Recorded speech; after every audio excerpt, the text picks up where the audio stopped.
பல்வேறு திட்டங்களுக்கு அனுமதி கிடைக்கவில்லை என்றும் குற்றச்சாட்டை சொல்லி கடந்த 3 ஆண்டு காலமாக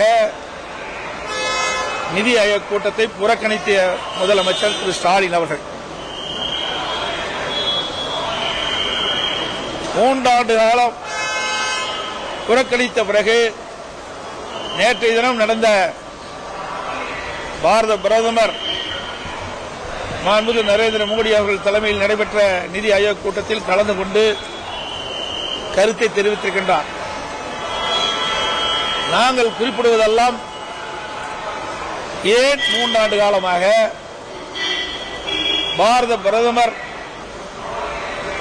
மாண்புமிகு மோடி அவர்கள் தலைமையில் நடைபெற்ற நிதி ஆயோக் கூட்டத்தில் கலந்து கொள்ளவில்லை.